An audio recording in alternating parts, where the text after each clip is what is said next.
Friends, welcome back to my channel earth mom Dehradun. मैं हूं ज्योति और स्वागत है आप सभी का मेरे चैनल पे। तो अरमान मलिक के केस को लेके आए दिन कुछ ना कुछ न्यूज़ मीडिया के थ्रू हमें पता चलती रहती है। उसमें से एक मेजर खबर ये भी थी कि पायल जो है वो हियरिंग पे गई हैं, लेकिन उसके बाद भी व्लॉग में उन्होंने इतने स्मार्टली वर्क किया कि किसी को कानो कान खबर नहीं हुई। लेकिन वो कहते हैं ना कि डिजिटल का ज़माना है, और क्योंकि बिग बॉस में जाने के बाद से इनका केस बहुत ज़्यादा रफ्तार से हाइप पकड़ लिया है, तो लोगों को इनकी एक एक मूवमेंट की खबर हो गई है। और बहुत सारे लोग इंटरनेट पे ई कोर्ट के ज़रिए बहुत सारी अपडेट ले रहे हैं और जगह जगह पे वो अपडेट्स दे भी रहे हैं।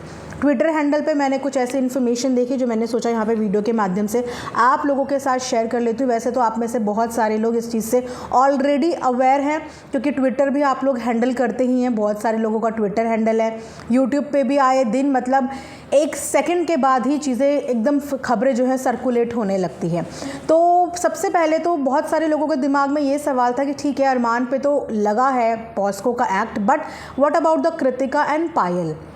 क्योंकि खबरों के मुताबिक और अभी मैंने ट्विटर पे जो चीज़ देखी उसके हिसाब से एलिगेशन और एक्यूज्ड कृतिका और पायल भी हैं। अब ये दोनों एक्यूज्ड क्यों हैं, उन सब चीज़ों के बारे में भी बात करूंगी। आप लोगों को बाकायदा मैं वो पूरा फ़ोटो शेयर करूंगी।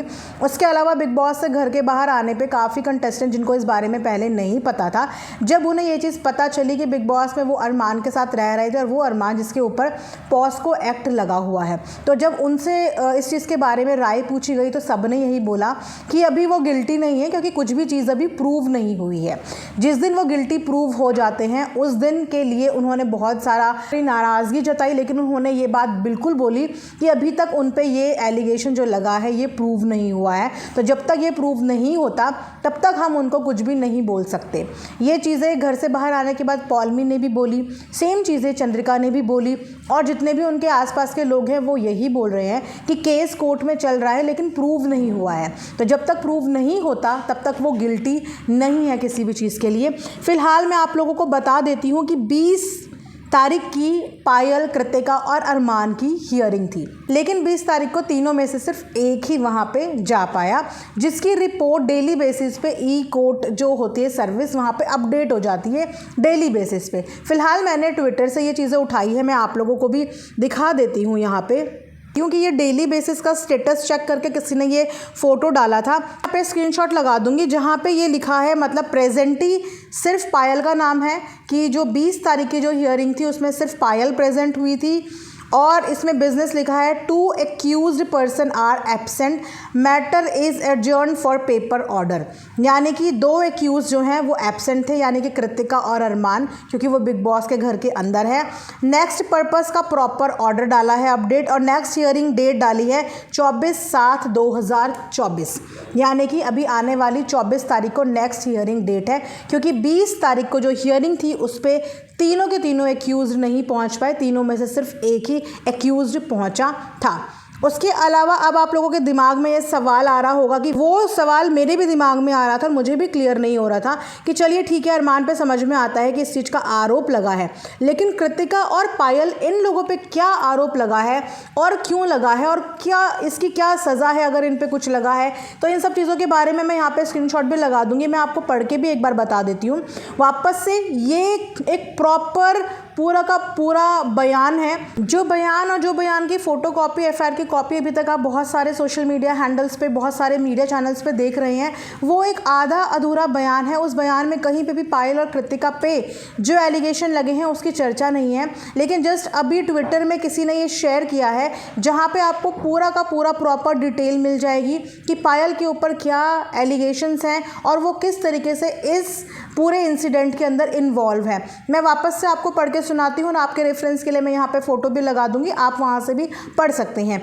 मेरा छोटा भाई साथ में रहते थे, तो मैं गुजारे के लिए झाड़ू पोछा, खाना बनाना, बच्चे को देखना आदि का काम कोठियों में जाकर करने लगी।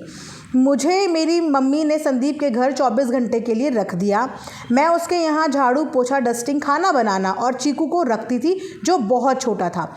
संदीप की दूसरी बीवी भी थी जो वहीं रहती थी। कभी कभी संदीप भैया गुस्से में आने पर मुझे थप्पड़ मार देते थे। 2018 दिसंबर में संदीप का पूरा परिवार अहमदाबाद चला गया, तो उसने मुझे इंजेक्शन लगाकर मेरे साथ ऐसे ऐसे किया। जो मैं ये बात डर के मारे मम्मी को नहीं बताई, वो मुझे सुई ड्रग्स लगाकर डैश करता था। मैं बहुत ज़्यादा परेशान हो गई। पायल को सब पता था पर वो मुझे छुट्टी नहीं देती थी। वो उसके बाद जो है उनके साथ जो बीती वो चीज़ें डाली हैं।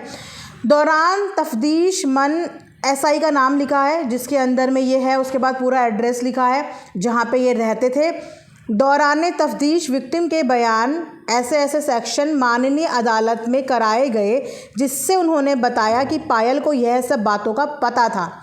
उसके बावजूद विक्टिम को छुट्टी नहीं दी, जिस कारण पायल के खिलाफ section 2I POCSO act and 75 JJ act का होना पाया जाता है, जो बाद डिस्कस सीनियर ऑफिसर मुकदमा हजा में सेक्शन 21 पॉस्को ऐड की गई। लिहाजा पायल वाइफ ऑफ संदीप और अरमान उनके बाद उनका एड्रेस है कि मकान में ऐसे हीड कांस्टेबल के साथ कई बार उपयुक्त पते पर पहुंची जहां पर ताला लगा मिलता था। वह आसपास में पूछताछ करने पर पता चला कि यह मकान पायल व संदीप का अपना है जो अपनी गिरफ्तारी से बच रही है, जिसकी मन एसआई ने आसपास काफ़ी तलाश की लेकिन कोई सुराग नहीं चल सका।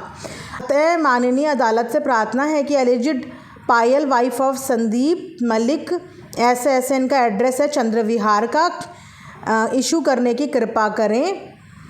जो मुकदमा हज़ा का मुख्य मुलजिम संदीप हवा उनके पापा का नाम है, कोर्ट बेल पर है। मुकदमे में alleged Payal wife of Sandeep संत कभी अलग अलग सस्पेंशन के मुकदमा हजा की मेन डिचार्ज। तो ये पूरा सिनेरियो आई थिंक आप लोग समझ गए होंगे कि अरमान के ऊपर तो मेजर एलिगेशन था जिसके लिए उन्हें बेल मिल गई थी, लेकिन जो एलिगेशन पायल के ऊपर लगा था वो इसीलिए लगा बिकॉज वो उस वक्त उस इंसिडेंट पे मौजूद थी और उनको सब कुछ पता था। उसके बावजूद उन्होंने इस चीज़ की कोई भी रिपोर्ट नहीं की, एक तरीके से क्राइम में उनका साथ दिया। और तो और जब उनकी तफ्तीश करने के लिए उनके बताए पते पे गए जो कि उनका खुद का मकान था, वो वहाँ पे भी नहीं मिली, यानी कि वो वहाँ से भी फरार थी, जिसके हिसाब से उनके ऊपर भी पॉस्को के कुछ सेक्शंस की धाराएं लगी हैं। इसीलिए आपको हियरिंग के टाइम पे पायल भी अरमान के साथ जाती हुई नज़र आती है। अब सवाल होता है कि कृतिका इन चीज़ों के बीच में कैसे फंस गई। अगर ये पायल और अरमान की चीज़ थी तो वहाँ पे कृतिका भी हियरिंग पे जाती है। जी हाँ, कृतिका भी हियरिंग पे जाती है, लेकिन कृतिका के ऊपर कौन से सेक्शन किसके तहत उसको जाना पड़ता है इस चीज़ के बारे में नहीं पता। लेकिन कृतिका के बारे में इसीलिए पता है क्योंकि जो रिपोर्ट अभी देखी है जो आई है ई कोर्ट सर्विस में, उसमें कृतिका का भी नाम है। अगर आप लोग नोटिस करोगे वहाँ पे है कि 2 एक्यूज्ड मिसिंग हैं, 2 का मतलब कृतिका और अरमान। तो देखा जाए तो इन तीनों के ऊपर है। और ई कोर्ट सर्विस में जब ये चीज़ें चेक करी तो कृतिका के ऊपर भी है protection of child from sexual offence act 2012 under section S 648, ये कृतिका के ऊपर है बेसिकली।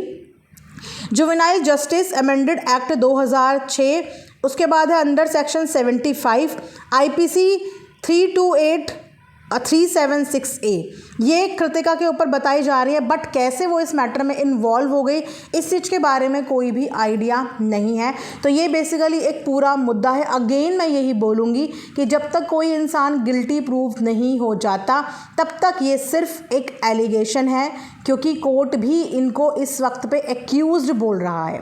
एक्यूज्ड बोलने का मतलब है कि इनके ऊपर केस है, केस लगा है। लेकिन सोचने वाली बात है कि 2019 से 2024 इतना लंबा गैप, पॉस्को एक्ट जो अपने आप में एक इतना मेजर एक्ट है जिसमें किसी भी इंसान का बचना नामुमकिन है, अगर ये लोग इतने सालों से उस एक्ट से बच रहे हैं, हर हियरिंग में जाने के बाद भी इनके खिलाफ ऐसा कोई सॉलिड एविडेंस नहीं मिल रहा है कि किसी भी हियरिंग में इनके ऊपर कोई एक्शन लिया जाए, तो डेफिनेटली पूरे केस में कोई ना कोई तो झोल है जो कहीं ना कहीं मिसिंग है। अब इस चीज़ के बारे में कभी भी पायल खुल के बात नहीं करती है, अरमान बात नहीं करते हैं, पूरी फैमिली बात नहीं करती, क्योंकि ये ऑनगोइंग केस है। कुछ प्रोटोकॉल्स हैं जिनको फॉलो करना पड़ता है जब तक कि ये जो मैटर है ये सॉर्ट आउट ना हो जाए, या ये गिल्टी प्रूव हो जाए, या ये जो है इनोसेंट प्रूव हो जाएं। तो ये पूरा माजरा है। अब आप लोगों को क्लियर हो गया होगा कि किस तरीके से पायल इस मैटर में इन्वॉल्व है, बिकॉज पायल सब कुछ जानती थी अकॉर्डिंग टू दिस बयान, अकॉर्डिंग टू द इन्फॉर्मेशन जो इस समय सोशल मीडिया पे आ रही है। ये सारी इन्फॉर्मेशन ट्विटर पे लोगों ने शेयर करी है और वहीं से मैंने ये रेफरेंस उठाए हैं और आप लोगों को बताया है। स्टिल मैं यही बोलूँगी कि जब तक कोई इंसान गिल्टी प्रूव नहीं हो जाता तब तक वो सिर्फ क्या है, एक्यूज्ड है, क्योंकि कोर्ट ने भी उनके हर अपडेट के आगे एक्यूज्ड ही लिखा है। तो हम भी उनको तब तक एक्यूज्ड ही मानेंगे जब तक वो गिल्टी प्रूफ नहीं हो जाते। ये थी अभी तक की आप सबके लिए अपडेट। आई होप कि आप लोगों को पसंद आया होगा। कमेंट सेक्शन में ज़रूर बताइएगा कि आप लोगों को इस चीज़ के बारे में क्या कहना है। मिलेंगे नेक्स्ट वीडियो में, तब तक अपना ध्यान रखिए। Thanks for watching earth mom Dehradun.